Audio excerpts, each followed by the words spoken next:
அண்ணே ஒரு சின்ன உதவி பண்ண, கோயில் ஓரளவுக்கு முடிஞ்சிச்சு, இடமெல்லாம் வாங்கியாச்சுனே, ஒரு ராஜகோபுரம் கட்டி கொடுங்கண்ணே சின்னதா அப்படின்னு சொன்னேன். ஏன் ஏன் சொல்லல பண்ணாலா? அறிவில்லை உனக்கு?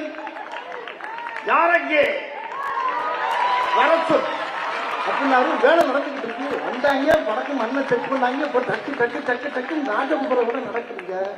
என் ஒய்ஃபு நார்த் இந்தியனு.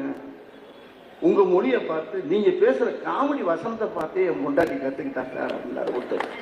அவர் பேரை சொல்ல விரும்பல, இப்பவும் இருக்காரு. அவர் ஒரு ஐபிஎஸ். அவர் தமிழே தெரியாது, தமிழ் தானே கத்துக்கணும். அந்த வடிவேல் பேசுற பாக்க, வடிவேல் வசனத்தை கேள்வி மூர்ராவாய எங்க சொல்லு கொண்டாட்டி இங்க நீ சொல்லு மூர்ரா மூர்ராவாய மூர்ராவாய மூர்ரா ஓய ஓயல்ல வாய மூர்ரா வாய இப்படியே சொல்லி சொல்லி சொல்லி கொடுத்து 4 hour விட்டு அது சூப்பரா இங்கிலீஷ் தமிழ் பேசுறது. என்னோட நல்லா பேசுறது அந்த அம்மா. கொண்டாடிட்ட போன கொடுத்துட்டாரு, அங்கிட்ட பேசி. இப்படி எல்லா ஸ்டேட்லையும் பார்த்தீங்கன்னா எங்க மொழி உலகத்துக்கு பூரா கற்றுக் கொடுக்கக்கூடிய மொழி தமிழ் மொழி. எங்க மொழியிலிருந்து தான் எல்லாமே கற்றுக்கலாம். வேற மொழியிலிருந்து நாங்கள் என்னத்தை கற்றுக்கலாம்?